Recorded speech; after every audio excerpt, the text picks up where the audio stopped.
পৃথিবীতে আগমন করলেন। এরপরে রসুলের নাম রাখা হবে, নামের অনুষ্ঠান হবে। আল্লাহর নবীর নাম রাখা অনুষ্ঠানের মধ্যে আল্লাহ রাব্বুল আলামিন বলেন, পৃথিবীর মানুষ দ্বারা হবে না, আব্দুল মুত্তালিব ছিল।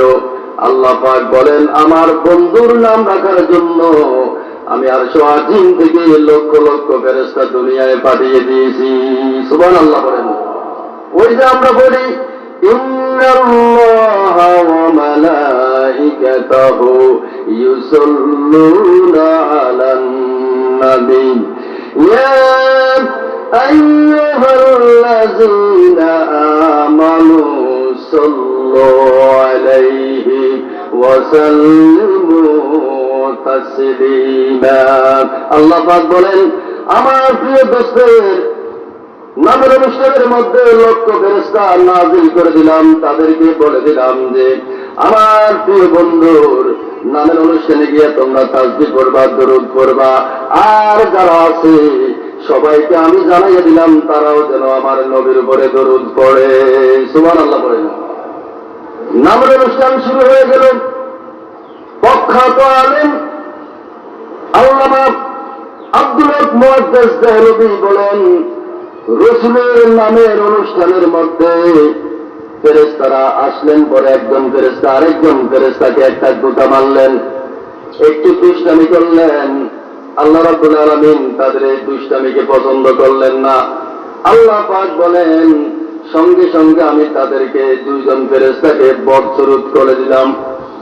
নাউজুবিল্লাহ বলেন, তাদেরকে বদসুরুত করে দিলাম আমি।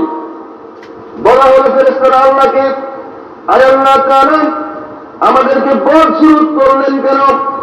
ফেরেশতারা বললেন, আমাদেরকে এই অবস্থা করলেন কেন? আমরা তো আপনার প্রিয় হাবিবের নামের অনুষ্ঠানের মধ্যে আসলাম, কারণটা কি? আল্লাহ পাক বলেন, ফেরেশতারা আমার সঙ্গে বেয়াদবি কর, তাতে কোনো সমস্যা নাই। আমার নামের সঙ্গে বেয়াদবি কর, কোনো সমস্যা নাই। তোরা আমার তাসবিহ পড়, না হয় না পড়, আমার কোনো সমস্যা নাই। কিন্তু এমন একজন নবীকে পৃথিবী পাঠালাম, আমার বন্ধুর সঙ্গে বেয়াদবি করার কারণে আমি কষ্ট পাইছি, সেই জন্য তোমাদেরকে আমি বদসুরুত বানাইয়া দিছি। সুবহানাল্লাহ বলেন। এমন বদসুরুত বানাইল, ফেরেশতারা বলেন, রব্বুল আলামিন এখন আমাদের কি অবস্থা হবে? আল্লাহ পাক বলেন, ও আমার ফেরেশতারা, আমার প্রিয় হাবিব যদি কখনো তোমাদেরকে ক্ষমা করে দেয়, তাহলে আমি আল্লাহ তোমাদেরকে সেই দিন ক্ষমা করে দিব। সেই দিন ক্ষমা করার পর আগের অবস্থায় তোমাদেরকে আমি ফিরিয়ে আনবো। হাদিস শরীফের মধ্যে এসেছে, আল্লাহর হাবিবের বয়স যখন 10 বছর, সুবহানাল্লাহ বলেন, আল্লাহর হাবিবের বয়স যখন 10 বছর, জংলার কিনার দিয়ে আল্লাহর হাবিব যাইতেছেন। এমন সময় যাইতে যাইতে হঠাৎ দেখলেন বদসুরুত দুইজন ব্যক্তি দাঁড়িয়ে আছে। তাদের চেহারার দিকে দেখা যায় না। আল্লাহর হাবিব কিছুটা ভয় পেয়ে গেলেন। তারা হচ্ছেন ফেরেশতা, আর তারা সবাই দুজনে আল্লাহর হাবিবের সামনে এসে বলতেছেন, তারা চিনতে পারলেন ওই যে নাম রাখছিলেন, আজকে দেখা হলো, ইয়া রাসূলুল্লাহ, ইয়া হাবিবাল্লাহ, আপনার নামের অনুষ্ঠানে বেয়াদবি করার কারণে আল্লাহ পাক আমাদেরকে এই বদসুরুত করে রেখেছেন। আল্লাহর কসম করে বলি, আজকে যদি আপনি আমাদেরকে ক্ষমা না করেন, তাহলে কিয়ামত পর্যন্ত আল্লাহ পাক আমাদেরকে আর ফেরেশতার মর্যাদা দিবে না। সুবহানাল্লাহ বলেন। এই কথাটি বলার সঙ্গে সঙ্গে আল্লাহর হাবিব দুই হাত উঁচু করে বললেন, রব্বুল আলামিন আমার নামের অনুষ্ঠান, তখন আমি ছোট ছিলাম, কিছু দেখলাম না, কিছু বুঝতে পারি নাই। হয়তো আপনার ফেরেশতারা আমার সঙ্গে বেয়াদবি করেছে, আজকে আপনি তাদেরকে এই পরিস্থিতিতে নিয়ে আসলেন। আমি আবার আপনার কাছে প্রার্থনা করি, আয় আল্লাহ তাআলা, ওই ফেরেশতাদেরকে আপনি আগে যেভাবে ছিল, আজকে আবার সেই পূর্বের রূপটা আপনি তাদেরকে দিয়ে দেন। সুবহানাল্লাহ বলেন। সঙ্গে সঙ্গে আল্লাহ পাক ওই দুইজন ফেরেশতার রূপ দিয়ে দিলেন। তারা উজ্জ্বল নূরের আকৃতি, তারা আরশ আজিমে চলে গেছেন। সুবহানাল্লাহ বলেন। তাহলে যারা তাগুতের পথে তারা চলে, তারা কখনো রসুলকে বিশ্বাস করে না।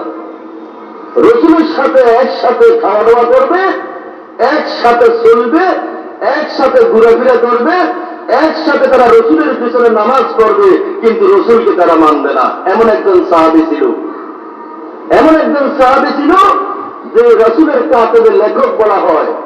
ওই সাহাবী রসুলের সঙ্গে একসাথে খাইত খাইত, একসাথে নামাজ পড়ত, একসাথে মসজিদে বসত।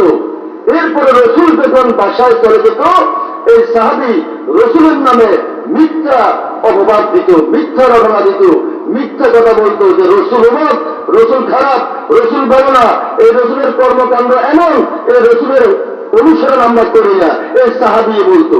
রসুলের সাথে থাকা সাহাবী রসুলের সাথে 2 নম্বরে করেছিলেন। তখন আল্লাহর নবী বললেন, হে সাহাবী, তুমি আমার মনে অনেক কষ্ট দিয়ে ফেলছ, আল্লাহ তুমি তার বিচার করো। নাউজুবিল্লাহ করেন, আল্লাহর নবী বিচার করো। এই কথা যদি কারো বিরুদ্ধে বলা হয় তাহলে তার জীবনে থাকবে।